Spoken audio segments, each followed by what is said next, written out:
Hello and welcome to another episode of the Totally Unqualified podcast. We have an awesome episode for you guys today. We have the man himself, OJ No Sports from TikTok, joining us today. But before we start, boys, OJ, I'll start with you. How you doing, man? I'm doing well, man. I'm hanging in there. I feel good. I'm looking forward for this weekend, man. A lot of exciting news, man. But first and foremost, thank you guys for having me. I'm very familiar with a lot of you guys' work, and I enjoy your work. Thank you. Of course. Same goes to you. Yeah. Thank you. And Luke, you're in Green Bay, man. How is it up there? I'm having the time of my life. I got to be honest. Real talk. Haven't slept in over 24 hours, so this podcast is gonna be a little bit of a struggle, but we had to push through. Had to do it. So you went out there? Oh, I assumed you were from Green Bay. Damn, that's what's up. No. I'm from New York. Yeah, I flew out here. Mm-hmm. Okay, cool. Yeah. I'm doing well. I actually slept like a baby last night, so rubbing it in. Great, good for you, Gage. Thank you. Yeah, is that a Saints jersey you got on, by the way? It is a Saints jersey. We all. Yeah, I had to pull it out for this one specifically. I have the regular season stuff, but postseason that's all you guys, so I won't do too much harping or anything. I like how we all got the NFC going on. Oh yeah, repping different teams. Only two of us are in the playoffs. So, all right.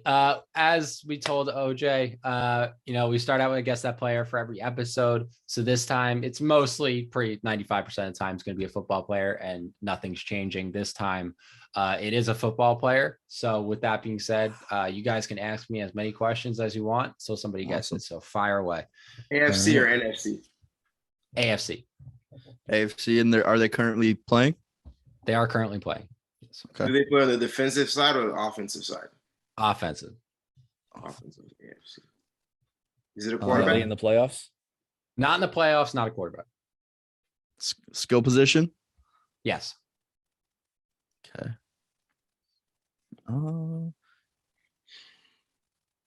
Are they in the Pro Bowl? No. Okay. Did they have a good season? Yeah.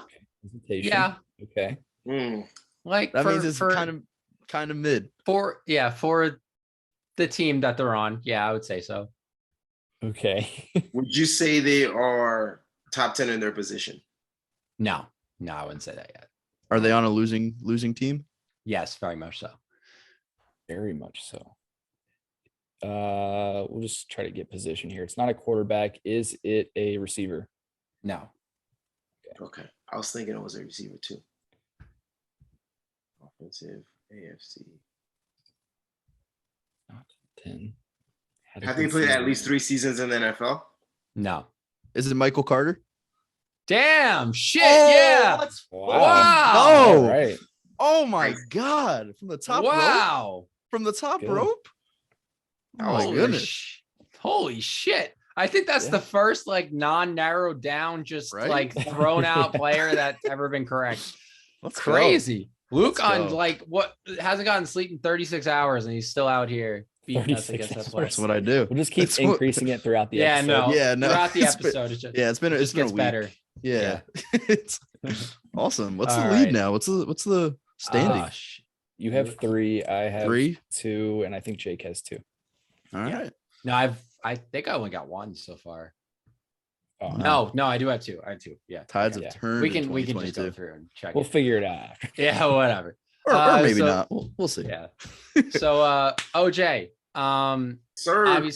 Obviously we're all TikTokers here. We all have our own stories. So we just kind of wanted to start out with, what's your story? How did you start? You got 120,000 followers, 7 million likes. I mean, that's not easy to do. How did you start, and what kind of got you to where you are today? Yeah, sure. So I actually started on Instagram like 2015, but with Instagram, man, I'd record a video, then I'd have to take it to iMovie and chop it up and edit it to create an Instagram video from back then. Literally, it would take me sometimes upwards of 3 hours. It was so tedious compared to TikTok. And so I was doing that for a while, and then my friends would tell me about TikTok, and I really enjoyed TikTok. So I created an account, but I never wanted to do any sports stuff with it. The only reason, honestly, I started creating sports stuff because some of the takes on there were so bad. And I said to myself, I'm going to create a TikTok literally just so I could rebuttal people. And this was before the Stitch feature, all that stuff. And I was doing it for like really 6 months, and I managed to get like 3,000 followers for a while. I'm like, man, and I really started to focus on the followers and stuff like that. And then finally I got a big break. I started doing this receivers by category thing. Now I see all the big pages doing it, not even TikTok, like a lot of the other pages. It's basically like who's the most underrated receiver, overrated, athletic, and all that stuff. So I did that for receivers, corners. That kind of went viral, and that started picking up my follower count. And I guess I never looked back from then, man. So it's been great since. Yeah. And nowadays Instagram it's way easier to make, like on Reels and stuff like that. Yeah. But TikTok is where it's at, and TikTok Instagram. And you'll notice a lot of the Reels, like literally half of them are TikTok videos. And exactly. So I still do IG, but most of them they're Instagram videos, and they don't really push your stuff like that on IG. Like I've been doing it like again since 2015, and I have like 8,000 followers or something. And I know it's not all about that, but it just goes to show like they don't really push the content out like as much as TikTok. Yeah, all the videos have the TikTok watermark on them. So you know what we're doing. I gotta ask, how'd you become a Bucs fan, man? Are you from Tampa area? What's that a little about? Bit of background. I was actually born in Haiti. Then I moved to Brooklyn. But when I lived in New York, back then, man, it was all about basketball. Like I never even heard of who the Giants or Jets were until I moved to Florida. And then so I moved to Florida, in 1998 or something, to a small town called Port Charlotte, Florida. That's kind of where I more or less grew up, and my mother still lives there. And then I moved to Tampa for my undergrad degree. I've lived in Tampa for over 10 years now. But even before then, I was a Bucs fan long before I moved to Tampa. It's because when we moved down in Florida, my older cousin, at the time, I was probably 10, 11 or something. My older cousin was in high school. He was a big Bucs fan, and all he would put on the TV were Bucs games. And actually, so watching football, I actually was not Giants, I'm sorry, Cowboys fan for a little bit, then a Vikings fan, then a Dolphins fan. Like literally, I'd be a fan of a team for a couple of weeks. And after a while, after watching so many Bucs games, because of my cousin, because he would just monopolize the TV, I became a Bucs fan. So by the time I was in high school, I was a legitimate Bucs fan. So when I first started watching the Bucs, their quarterback was Sean King. Most people never even heard of him. And then he was eventually surpassed by Brad Johnson. And then obviously we won in 2002 and stuff. So I've been a Bucs fan for a while, which is funny because a lot of people on TikTok, they say I'm a bandwagon. Oh, yeah. Man, most of you guys have been a fan of the Bucs longer than you've been alive. So, yeah. Exactly. That's how it goes, though. You know, the GOAT comes to your team and everybody says you're a bandwagon. That's how it goes. Yeah. So just to harp on the TikTok thing just a little bit more, obviously you got your start in a pretty interesting way, coming over from Instagram and then deciding to make TikTok videos, and of course retaliating against people, so to speak, against their horrible takes, and kind of educating the people. How would you educate somebody that is just starting out? They're just starting an account, whether it be sports or whatever the case may be. What advice would you give them that you wish you knew getting into it? Like, what's the best way to succeed, so to speak?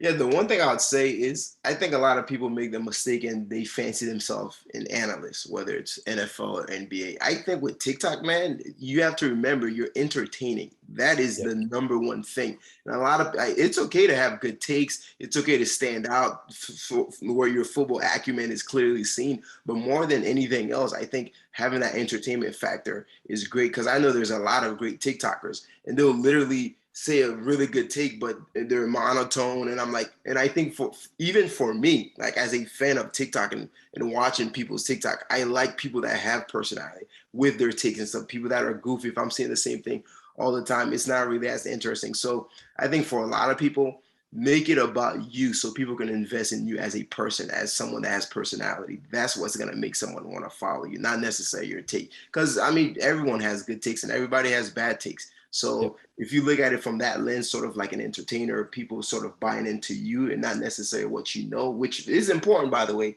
I'm not trying to push that aside, but that's what I would say, to kind of, and just have fun with it.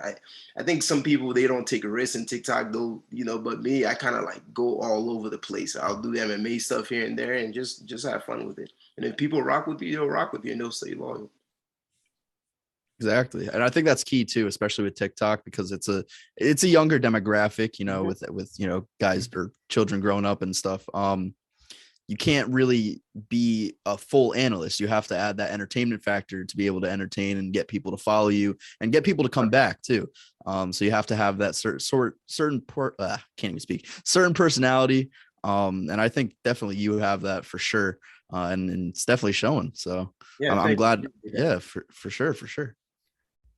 Yeah, 100%. Like I'll second that whole personality thing. Like I didn't start getting followers on TikTok until I started, just being myself. That's it. Because you can't, like, I definitely started just, making, like, just giving some takes. I'd put like an Instagram picture in the background, just like give my opinion on it. But once I started like just like being me and being passionate, like that's when the following started coming. So you can never take it too seriously. That's the number one thing. That's still something, I struggle with, but you can never take it too seriously. Yeah. So let's get into some football. Obviously playoffs, second round of playoffs, divisional games coming up. OJ, Luke, you guys have your teams in the playoffs. Me and Gage looking on from the sidelines. Not a fun place to be, but anyway, regardless, let's just start and just give our opinions on some matchups that are coming up this weekend. So one of the most notable ones, which, like, the Titans secured that number 1 seed, and then Joe Burr himself going into Nashville to play the Titans. Titans are favored by 3.5. Don't know how, but let's just OJ, I'll start with you. Who do you think wins this game? I think the Bengals win this game. And by the way, I don't really see any blowouts this week. I think a lot of people are talking about Derrick Henry, but Derrick Henry is an unknown variable. Like, that's what we have to understand. And not only that, you're sort of changing a lot, right? By introducing Derrick Henry in the game now, the flow of the game is going to be a little bit different. He's depending on how healthy he is, maybe he might dominate the ball a little bit more, but it's a different variable. And we do not know what Derrick Henry we're going to get. Is it 100% Derrick Henry, 80%, 70%?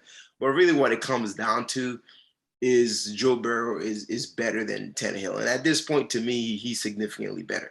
The one thing I will say is this, though.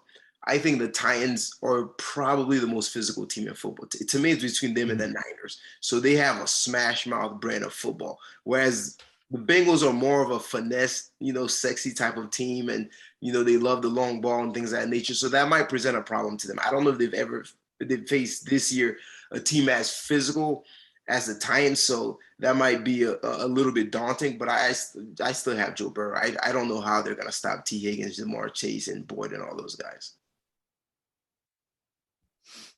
Yeah, I agree. 100%. Luke, what do you got? I got the Bengals too. And it pretty much for the exact same reason as you. I think it's going to come down to Ryan Tannehill. Can Ryan Tannehill get the job done because of the unknowns of Derrick Henry? Is he going to be 100%? We don't know. And not only that, like, you've grown this offense the second half of the season without Derrick Henry, and you've been able to succeed. You can't just like plug in a player. And as good as Derrick Henry has been, for how involved he is in an offense and how involved he's probably going to have to be in this game in order for them to win. I don't know if he's going to be able to sustain that sort of workload that he had earlier in the season.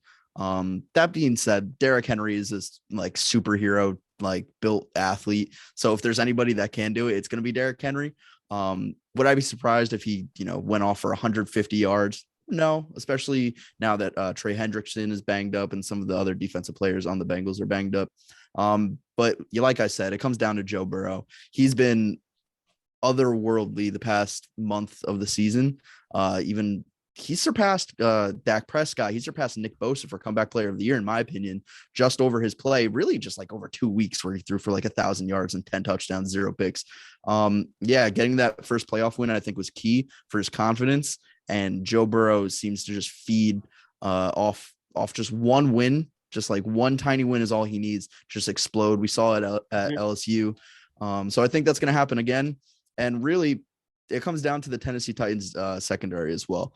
I know they have Kevin Byard. He's played like one of the best safeties in the league this whole season. But in terms of their cornerbacks, I don't think anybody can really cover Jamar Chase.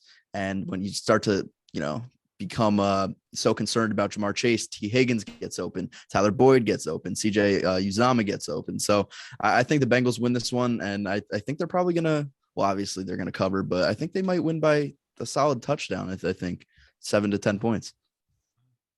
This might be surprising, but I'm actually going on the flip side. I think that the Titans are going to win this game. And I think you said it perfectly, OJ, with they are one of the most physical teams in all of football right now.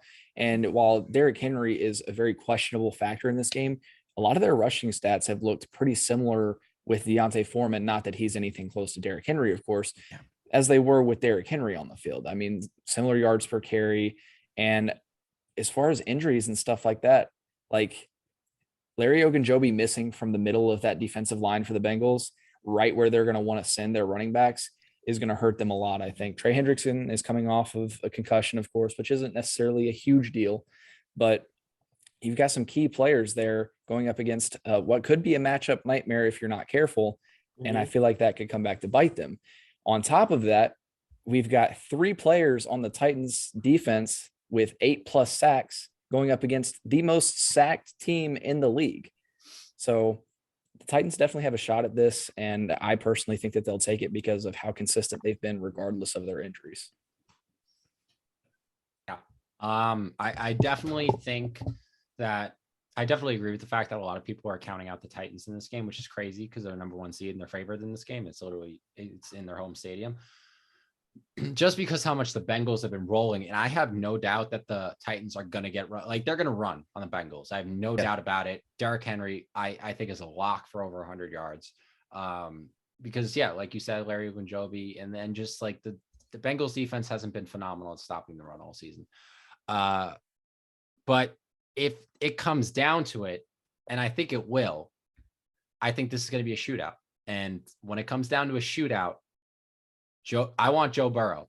I don't want Ryan Tannehill. I want Joe Burrow because he's just proven time and time again that he comes up in clutch situations and that he doesn't care about the moment. He doesn't care. No moment's too big for him. He'll always step up to the plate. And I just want to give a shout out to CJ Uzama, who's been a guy that has been counted out a lot, just like kind of in the background of the Bengals offense. He's been there forever. He's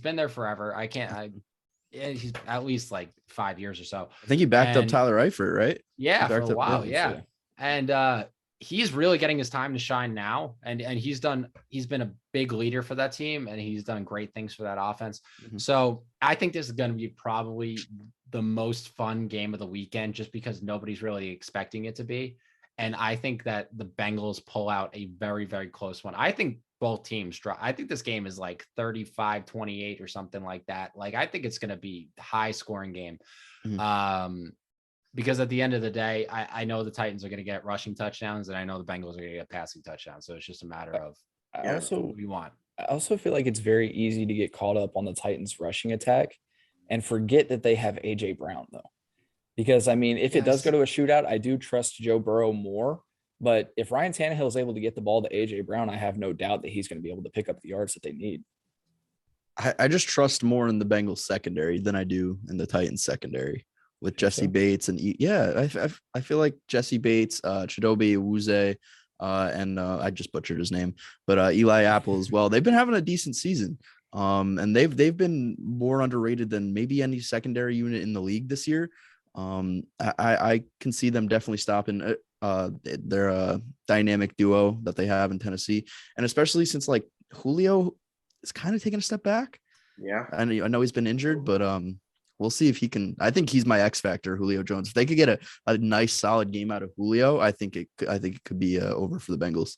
Yeah. For me, I mean, one thing no one mentioned is the momentum that the Bengals are coming in this game with, and juxtapose that momentum to the fact that the Titans haven't played in 2 weeks. So there's something to be said about that as well. That's a variable that might be interesting. Now, if you look at the Chiefs, or well, not that the Chiefs actually played in the wild card game, but I don't know. Sometimes it's a good thing, that extra week of rest, and other times we've seen in the past it's a bad thing where they're kind of like rusty, especially in the first quarter or two. So if it takes them an entire quarter to sort of get up to speed and the Bengals build up a decent amount of lead, that might be something to look at as well, to see if that having that week off would actually impact the game.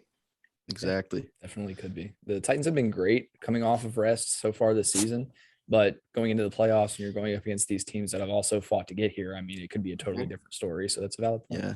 Tennessee is disciplined, and Mike Vrabel is, the guy for that. But I think you think so? Yeah. I mean, number one seed with all. It was between him, LaFleur, and Belichick to me, but LaFleur, you have Aaron Rodgers, so it's like, And then Belichick, that loss, and I know it's a regular season award, but that loss to Buffalo, man, that's on the bill. So that's legacy, changing. But let's be honest, that's probably the least sexiest Coach of the Year award in a while. Yeah. But by default, I gotta go Vrabel. Yeah, Luke, that's what he's saying. Matt LaFleur sucks because he's got Aaron Rodgers just carries him. We'll see tomorrow who's gonna out coach who. I just want to say, I think it's wild that we have the Bengals in the AFC Championship, just like 2 years removed from them being one of the worst teams. I don't. In that case, it's like crazy. But in the case of dude, all this team needed was a spark, really. And I got to give props to Mike Brown. He's an owner that has just been completely, for lack of a better word, excuse my French, he's been shit on constantly for just never spending money on free agents. Luke, you know what I'm talking about. Just never spending big money on free agents. This offseason, he went out and he spent the money. They spent the money. Gage, they picked up a few former Saints, and they picked up a bunch of these players on defense. And it's really, really panned out. Trey Hendrickson the most, because Trey Hendrickson could have been an easy one-hit wonder down in New Orleans. He has really surprised a lot of people by just having the same production on this Bengals defense. All last season, people were saying that all of his production was just coming from being on the other side of Cam Jordan. And he's shown that that's not even close to being the case. Yeah, and I will say this, in terms of the Bengals, if it would be shocking for them to be in the NFC Championship game, me personally, I think the AFC is a little bit weaker this year. I mean, you don't have the historically good teams like the Pats and Pittsburgh and Baltimore, some of those historically great teams in the playoffs. So this is one of the more, and I hate to even say it, I guess, weaker sort of AFC lineup that I've seen in a while. So there's that as well. So I would just say all teams in general, sort of there hasn't been that big dog number one seed this season. It's been a weird year this year in that regard. For sure. Every team is beatable. Every single one. They have their flaws. Absolutely. All right, let's move on to the second matchup that we're going to be talking about. 49ers, the 6th seed, going into Green Bay, where Luke will be watching them live against the number 1 seed Packers, who had a week off. Packers are 5.5-point underdogs. That was a little guest appearance from Buster there. Packers are 5.5-point favorites. Sorry if I said underdog. So I mean, the 49ers are coming in this game banged up. OJ, I'll start with you again. Who you got? This is easily my most favorite matchup in the game I'm looking forward to. And this is coming from a Bucs fan. And obviously we're going to play the Rams. Here's the thing. Again, I mentioned the physicality of Tennessee. 49ers, they're right there. They're just as physical. I mean, it's pretty much those two if you want to talk about a smash mouth team. The first time they played, I believe – the Packers won 30-28, and I want to say the 49ers had a bad outing in terms of rushing. So what they did best, the Packers took away. Let me tell you right now, that's not happening come Sunday, or is it tomorrow, whenever they play. Is it Sunday or is it tomorrow they play? It's tomorrow night. Tomorrow night. 49ers might mess around and get 200 yards rushing. So I'm going to tell you that right now. So I think that's going to be a big difference from the first game. Deebo Samuel, man. So really it's gonna be so fun to see how they're going to match up against Deebo Samuels, and then how the 49ers are going to try to contain Devontae Adams. I'm looking so forward to that. But at the end of the day, with all that being said, Packers are going to win. And this is why the Packers are going to win. Last week, 49ers versus Dallas Cowboys. Brandon Ayuk runs a slow go route on the left side. Absolutely smokes Diggs. Garoppolo missed them wide open. If he connects on that pass, it's game. At that point, I think they were up. Yeah, it's game. So and I hate to put it all on Jimmy Garoppolo, but when the big moment comes for him to deliver, I just don't know that he'll do it. Whereas Aaron Rodgers, that's not a fear for me. So for me, I think the Packers have just a little bit too much firepower. They can score faster, more efficiently. And so I think they're probably going to be ahead early in the game. And once you're ahead early, now you can neutralize the running game of the 49ers a little bit more. They can't manage the clock as more. And now you're going to tell Jimmy Garoppolo to win the game with your arm. And Jimmy Garoppolo is going to be in the same predicament as Ted Hill. If both of those guys are behind, forget about it. If you're telling me that I have to rely on those guys to win the game with their arms, forget about it. So for those reasons, and overall, the Packers are a better team. But make no mistake, man, like this game, it's big and as far as like the radar for my upset alert, because the 49ers arguably they are the hottest team right now, like the past couple of weeks coming into the NFL. So, but I cannot bring myself to say that they'll beat Aaron Rodgers in Lambeau Field. So I have the Packers winning by like 7-6 points. I think that's fair. Yeah. Gage, what do you think? I mean, I could definitely see that, and I feel pretty much the same way about it. I think that it'll be a close matchup. I think that these teams will definitely go head-to-head like they always seem to do and fight it out. And, I mean, between Kyle Shanahan and Matt LaFleur, they know each other.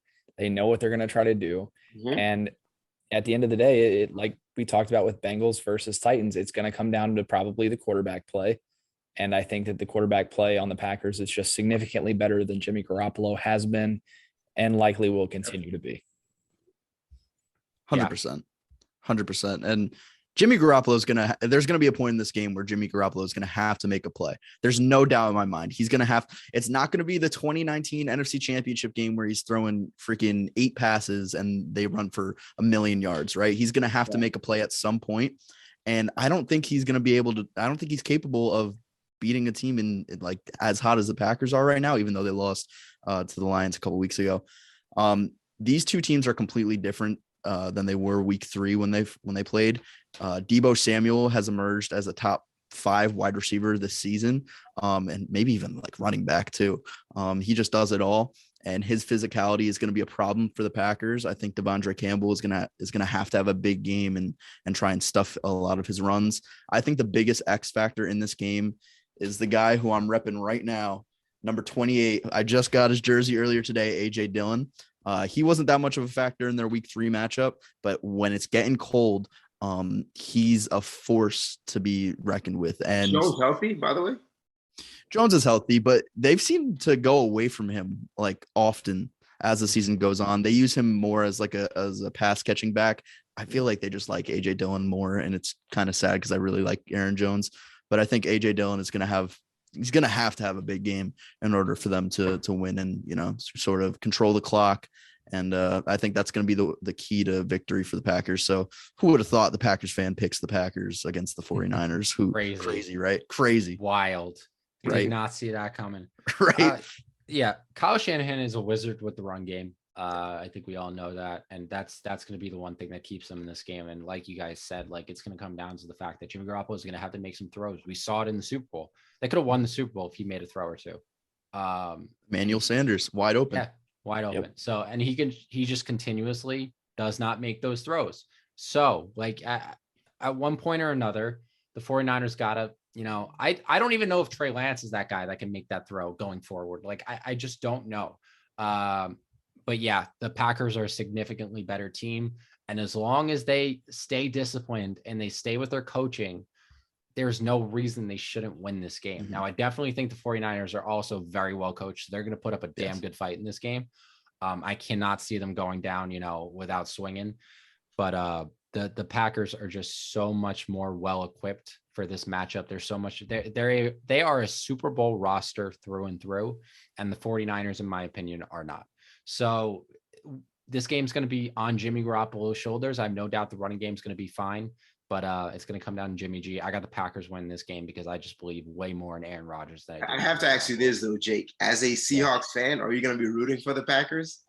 This is a lose-lose situation for me because I hate the Niners too. I don't want that. Yeah, listen, I would root I just wish both these teams weren't playing in this, but if I got to go with the lesser of two evils, I hate the Niners more, so I got to go with the Packers in this one. There you go.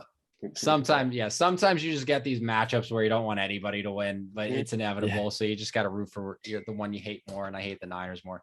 It sucks though. I'd much rather be seeing blue and green on the sideline this weekend than seeing that red and gold, that ugly ass red and gold. All right, moving on to a very fun game this weekend. Probably the one that most people are excited to see. Number 3 seed Bills going into Kansas City. We've seen this before. Chiefs are 2-point favorites and they are at home. So Vegas is telling you this is basically a pick 'em. So OJ, who you got in this game? So if you guys follow my TikTok enough, you'll know that I'm a self-proclaimed Josh Allen hater.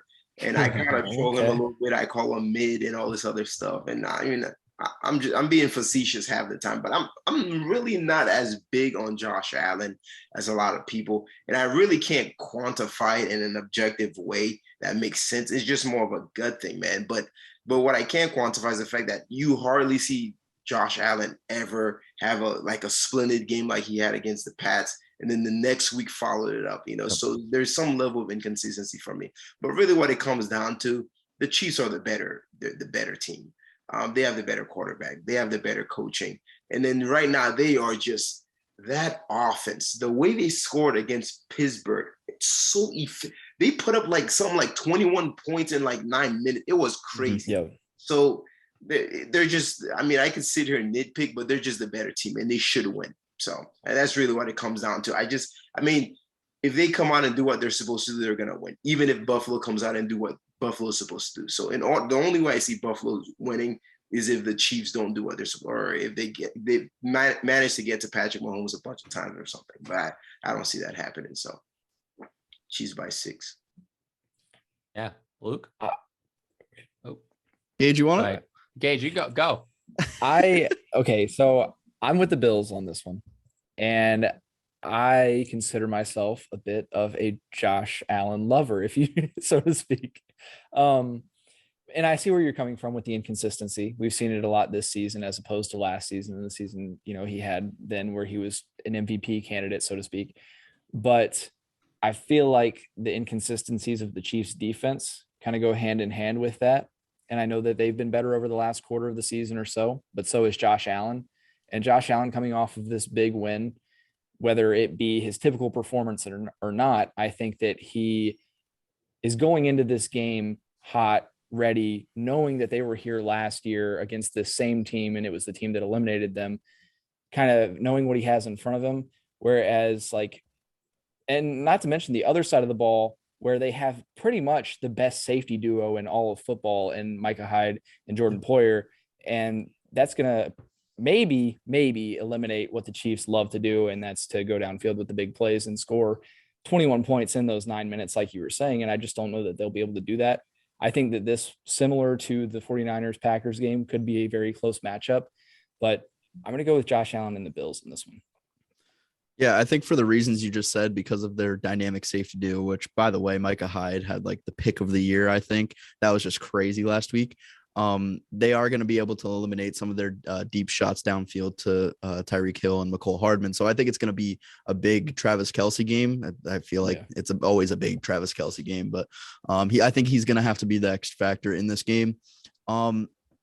Josh Allen is not going to be able to repeat his performance next week because he was literally perfect. But a lot of people, like you alluded to earlier, OJ, nobody really gave credit to the Chiefs last week. And I feel like it's because not a lot of people cared for the game, literally because the Steelers were playing in it. The Bills had 7 straight touchdown drives, whereas the Chiefs, after they gave up that fumble recovery touchdown to TJ Watt, had 6 straight touchdown drives. So we're going up against 2 powerhouse teams. They're going head to head. It comes down to the fact that I have more faith in the Chiefs. They have a championship pedigree that I don't think that the Bills are going to be able to match in this game. And I know that the Bills won earlier this season in Arrowhead and just absolutely, put the AFC on notice for pretty much the entire season. But the Bills have also shown that they could go into slumps sometimes. Josh Allen is known for not really following up his really big games. I don't necessarily think that's going to happen. I think he's going to have to play well in order for them to win. So I think he is going to play well. I think this is going to be a great game regardless, but I just have more faith in the Chiefs. I have more faith in Andy Reid, and they're at home. And they didn't have too much of a home field advantage last year. And I think that's going to be huge this year. So give me the Chiefs. Give me the Chiefs by a field goal. Yeah. Am I crazy to say that whoever wins this game goes to the Super Bowl? No. I don't. 100%. I don't think so. I think either of these teams definitely beat the Bengals or the Titans, whichever one comes out of that. Mm-hmm. Yeah. These are the two powerhouses. Like this is the top of the AFC. It sucks that this isn't the AFC championship game because I feel it should be, because these are the two best teams in the AFC, not counting the teams that are hot. The Bills really showed me something last week. They really did, because they had been spotty all year, because they had that game against the Jags, and then they were blowing teams out by 40, and then they would lose to a team they're not supposed to lose to. They were a very tough team to figure out, but you saw the talent, you see that defense. I think, man, if they have Tre'Davious White on this roster, like it's over. I think they win this game. I do. Now, I'm still going to say they win this game. I hate when I say this, because I feel like it ends up to be just a complete dud, but I feel like this is going to be one of the games of the century. Like, this game it is two like very beatable teams, but very talented teams going up against each other. And it's going to be some damn good football that's being played this weekend. Listen, Josh Allen, he played phenomenal last week. He's going to have to keep it up. We all know the Chiefs defense really did turn it on towards the second half of the season, because they were Swiss cheese in the first half of the season. They were doing nothing. So that just tells you that this defense, like, yes, they've been playing well, but are they really that talented, or is it just momentum? Now, the Bills just are coming off a big rivalry win against the Patriots in a big playoff game, and they crushed their hearts. Chiefs got a week off. Now, that week off is very controversial in the playoffs, because some teams say it was good for them. Some teams say, oh, I wish we could have kept playing. I wish we would have kept that momentum rolling. I kind of tend to think that the Chiefs maybe wanted that momentum to stay rolling, and maybe wanted to play in the wild card game, because this Bills team, They played the Steelers last week. Yeah. Oh, they did. Shit. Oh, yeah, and they're not the one seed.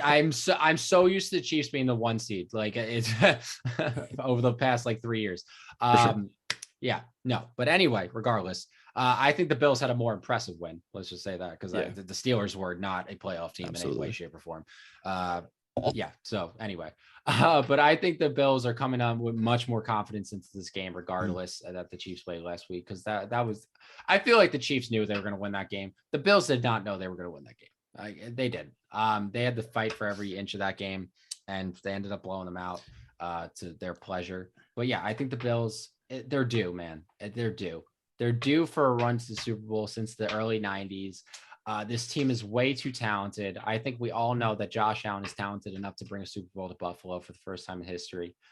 And man, it's just tough not to root for them. It really is. And I think this is, in my opinion, this is the best defense the Bills have had since they've had like Bruce Smith. And I think that's going to, listen, defense wins championships. So I think this is going to be the defense that finally gets them to that Super Bowl. So listen, I'm putting my faith in the Bills in this one. Buffalo fans might be screaming no through their phone or whatever, might be screaming, don't do that. Don't trust that. But listen, I am rooting for them. I'm rooting for them. And I think they got the roster and they got the confidence to pull this out. And it's going to be a great game. It's going to be a great game. Chiefs are definitely going to fight. Sure, yeah. Yes. Oh yeah. Yeah. Is it unfair of me to say that this is a Stephon Diggs legacy game, and that he's under the most pressure he might have ever been on, or had this, or is it? I can't speak. His entire career. I feel like it's going to be solely based on the narrative because of him staying to watch the Chiefs celebrate after winning the AFC Championship. That's what I'm thinking about. So is it unfair to think that way? I think Josh Allen still has more pressure. Yeah. Because this game for Josh Allen, most people have you top 5 in the NFL. Justify it with this game. Yeah. Justify that. Like, that's what this game is. Justify that. Because after that, listen, like Kyler Murray was terrible last week. I have to rethink some things. That doesn't mean I'm going to take him from like 6 or 5, wherever I have him. All of a sudden, he's not top 10. But these are the things that kind of like that makes people think and reevaluate where you stand. So, but I would say Diggs is second, but Josh Allen, man, like you want to be known as elite. Well, how do you perform in the elite games? 100%. It's not just about winning the AFC East anymore. They already demolished that demon in Bill Belichick last week. So that's the standard, right? Now it's time to take that next step. They were unable to do so last year. So we're going to see. We're going to see. I think it's going to be a great game. I think it's probably the best game slated this weekend. So it's going to be a good one. Oh, yeah, absolutely. I'm really excited to watch this one. All right, moving on. We got the Rams and the Buccaneers. Another terrific game. OJ, I know this is probably the game that you're most excited for. So I would be shocked about your pick here. But who you got? I believe the Buccaneers are favored. Yes, Buccaneers are favored by 2.5 points. Yep. Again, pretty much a pick 'em there. It's in Tampa, though. Home field advantage. OJ, you think your squad's got it? Not only do I have the Rams, I'm more confident in the Rams winning than I am in any other game this week. Wow. Oh. Wow. I saw your video. I knew it was coming. And people are saying, oh, you're hedging your bet. No, I'm not hedging my bet. Here's the thing, right? What do the Bucs do better than the Rams right now? Let's think about it. Sean McVay, he coaches circles around Bruce Arians. And Bruce Arians is a little bit overrated, by the way. Right? Tristan Wirfs, Ryan Jensen are starting right guard and center, respectively. They're a little bit banged up, right? Or two edge guys, JPP, Shaq Barrett, they're a little bit banged up, right? When we played the Rams the first game, Tom Brady, he threw like 55 times, I believe, which is crazy. You're not going to win. I mean, that's ridiculous, man. And Mike Evans actually ended up having a good game, but we had him, AB, we had all these guys. But now, if the Rams are smart, they're going to put Jalen Ramsey on Evans and have him on Evans because they do this thing with Ramsey. I don't know why they do this. They have him in like one spot and have them all. No, have him on. If you're smart, have him on Mike Evans because the other guys we have, they're injured. Tyler Johnson would be the other guy. He cannot catch with anything.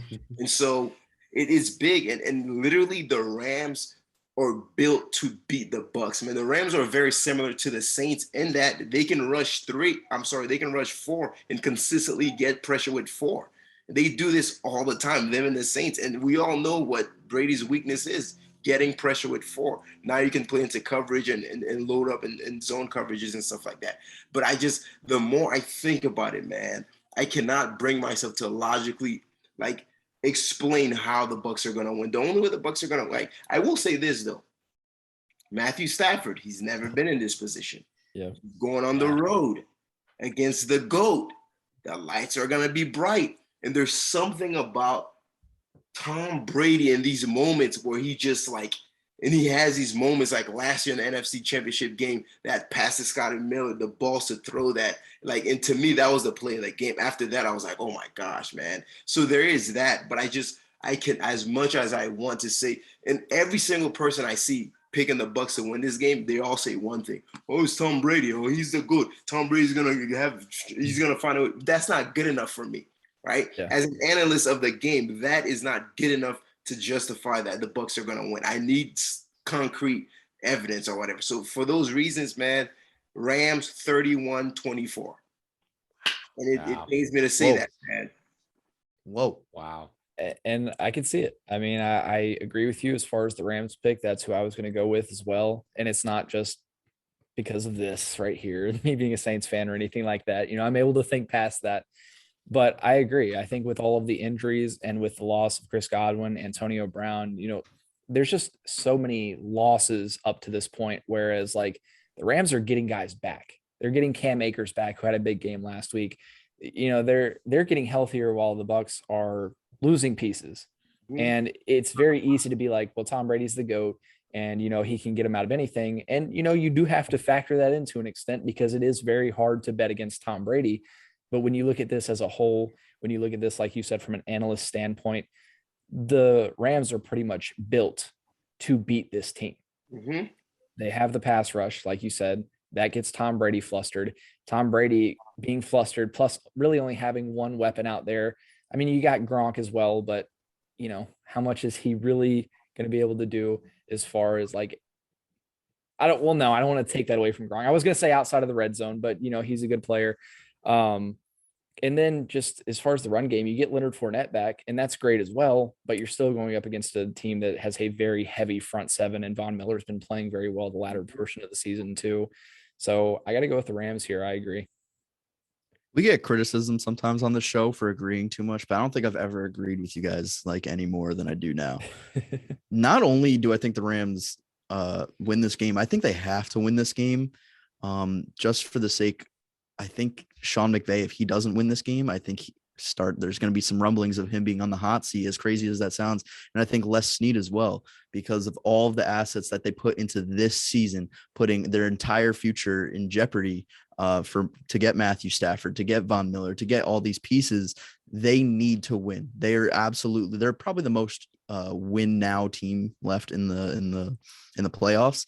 And this is the perfect opportunity. You're going up against, granted, he's the GOAT, but you're going up against not an unmobile quarterback with his right tackle injured, with his center injured. You have a ridiculous pass rush led by Aaron Donald, Von Miller, and Leonard Floyd. And like you said, Jalen Ramsey, I don't know why they do this, but Jalen Ramsey never travels. He always plays on one side of the ball, and he needs to travel this game. I completely agree.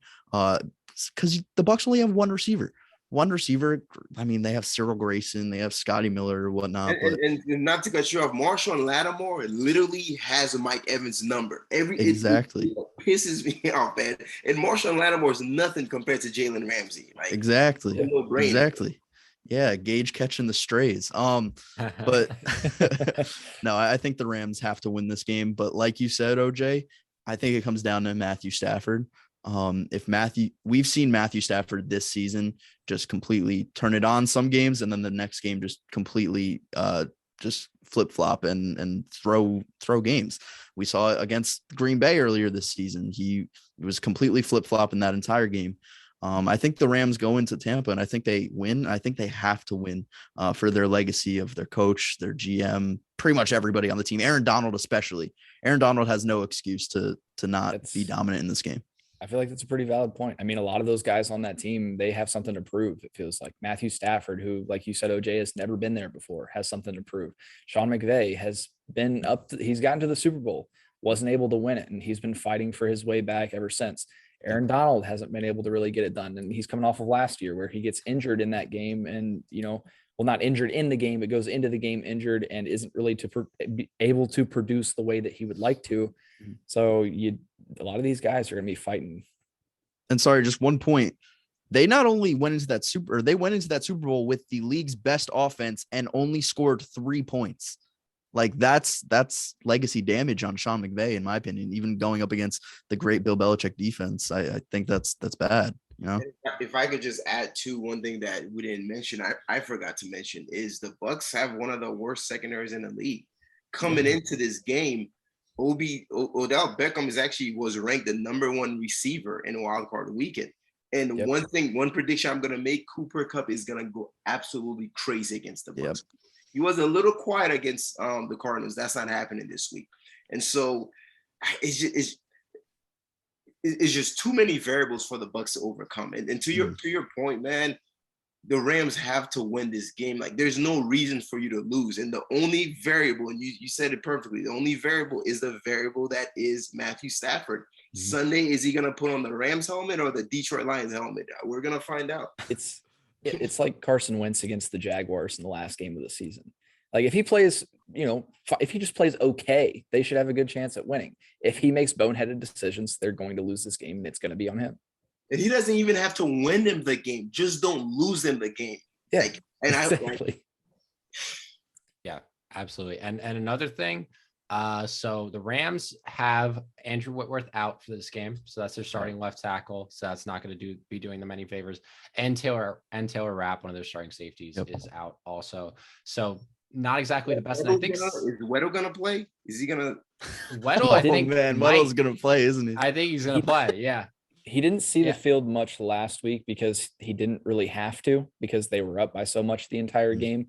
Yeah. But in this game, I mean, if it's pretty close, I could definitely see him getting a lot more playing. It's the perfect opportunity for him to get playing time, though, is them being up, right? I don't know. I mean, you would think so. I will say this though, man. The first time they played, Tom Brady did have the most passing yards. He had over 400 passing yards. Granted, it was with AB and a couple other guys, but the Rams, as good as they are, and even though they have the best corner in the league, they are prone to giving up decent amount of passing yards and stuff. So that is something to be said. And now that you're mentioning, one of their guys in the secondary is out, so that's something. Yeah, it's tough to, like, if you just had this situation out of context, you're like, okay, here's a quarterback that has never made it this far in the playoffs going up against Tom Brady, who's winning. Like that, like in any other situation, you're going with Tom Brady. And it's hard, even with the team that the Rams have. This is how good Tom Brady is. Like with the team that the Rams have, they should have no issue.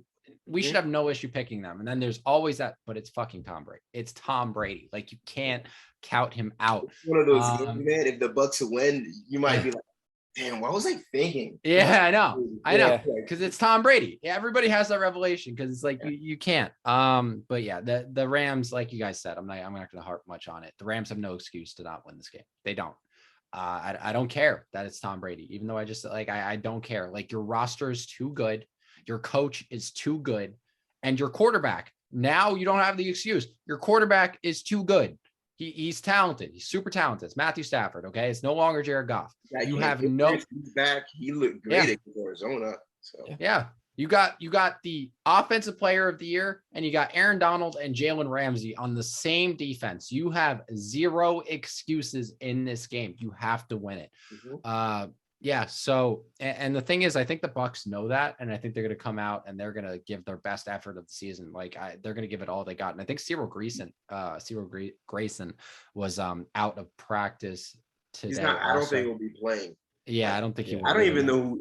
We have Evans and I think Tyler Johnson. I don't know, but I think Perriman was out too. We haven't been playing Scotty Miller. He's healthy. He has hands. Yeah. That's another mystery to me. I don't know why he doesn't get playing time. So we're probably gonna do a lot of 21 personnel. Honestly, man, to have Gronk out there and Cameron Brate, a lot of 2 tight end sets. Which I mean, he mastered that over in New England. So, but again, with the tight ends, man, you're gonna do a lot of dinking and doinking. Like they're not gonna really provide a lot of big play opportunities. That's the problem. Yeah. Going against the Rams, man, with Odell taking the top off. So how about we get OJ Howard involved in the game? Maybe once in his career. I have not seen that guy. I don't know what's going on with him. I was just about to ask you, is he injured? I don't think he's hurt, man, unless I'm mistaken. But I think I saw him. He was healthy, man. He seldom plays. Like I don't. Yeah, I think I saw him get like a catch last week, maybe. I feel like I remember, but outside of that, I mean, he's very rarely. He had 1 catch for 3 yards in last week's game. Nice. He's had 14 receptions for 135 yards and a touchdown on the season. So that makes for a very good game. Yeah. If he did that in one game, he'd be solid. Yeah. Oh my gosh. Injuries, do you guys know anything about Bosa? Is he going to be playing? He is going to be playing. Yeah, Nick Bosa. He just got cleared today. They said today that he wasn't cleared. I already have Packers, but forget about it if he's not playing. And I think Fred Warner is good to go, right? Yep. Yeah, from what I've heard. Warner is good. So yeah, a lot of great games this weekend. It's definitely going to be a really exciting divisional round. One of the most exciting.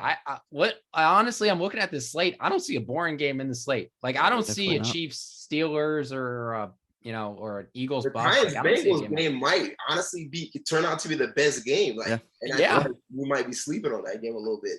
Exactly. Yeah, because there's so much we can't expect. Because like Derrick Henry, like I wouldn't be surprised if he went out there and had 200 yards rushing. Like I wouldn't, because it's Derrick Henry and he could do that. And there's a lot of storyline with that. I mean, Joe Burrow, are you legit? Okay, you beat the Raiders. We get that. Good for you. But now to the big boy number 1 seed Titans and Ryan Tannehill. Like this is it, man. A lot of people are saying a lot of things against you. Like this is your opportunity to go to the AFC. So I don't know. A lot lot of storylines, man, behind that game. So, absolutely. Actually, all of them have storylines too. Aaron Rodgers.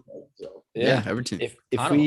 If we get one more thing out of you real quick, who would be or what would be your Super Bowl prediction? Who do you think the matchup would be, and who would win? So I'll give you my prediction. I'll give you my preference. If the Bucs don't make it or whatever, I would love to see the Chiefs and Packers, and I'd be rooting for the Packers. And I'll be honest, if if the Packers beat the 49ers, they're probably gonna go to the Super Bowl, in all honesty. But as far as my prediction, I have the Chiefs and Packers. I know it's boring. I know it is. It's not sexy, but the Chiefs and Packers, man, because right now, to me, they're the best team in the NFL. Right now, the Packers are clearly, in my opinion, the best team in the NFL. So that's what I have. So, and in the beginning of the season, I had Buffalo and the Packers. So hopefully, well, I shouldn't say hopefully I'll be right, because obviously I want the Bucks. Yeah. I OJ, what if the Rams come out this weekend and convincingly beat the Bucks? Would you change your pick for the Super Bowl out of the NFC? I would. They're more talented. Yeah. They're more talented than the Packers, right? I like their coaching. I honestly think McVay can outcoach LaFleur and have a game plan out there. And especially if they can beat the Bucks convincingly. Yeah, I think so. I mean, the Packers have a pretty good passing attack, but ultimately that defense, man, I think they can get after Aaron Rodgers. So and Cam Akers in the too. fashion of how they win, but if they beat the Bucks in a pretty dominant, and when I say dominant fashion, they don't have to blow the Bucks out. I'm talking about they execute their game plan in a very effective way. Then I would probably jump ship and go towards the Rams. Because let's be honest, like as far as the coaching, it's him and Andy Reid. Those are the two best coaches left. As far as talent wise, are there any other teams more talented than the Rams on both sides of the ball? I don't think so. I don't think so. And the way Odell's been playing, so scary. Yeah, and I think it's Cam Akers wasn't a factor in their last game. He's back healthy, and he looked great last week, like ridiculous. A season recovery of a torn Achilles. I will say, Aaron Rodgers owns Matt Stafford in every facet of the game, and I know it's not a quarterback going up against a quarterback, but I don't know. I'm not trying to be cocky, but it's a storyline. So that's going to wrap it up for today, guys. A ton of exciting games coming up in this divisional round, and it's definitely shaping up to be an absolutely insane end to the season with the Super Bowl. But overall, OJ, we just want to thank you for coming on, sharing your wisdom. We had a ton of fun with you today. So thank you so much for being on here. Thanks for having me, for sure. Of course. Absolutely. Of course. Come back anytime. And Gage, Luke, do you guys want to say any closing remarks? Gage?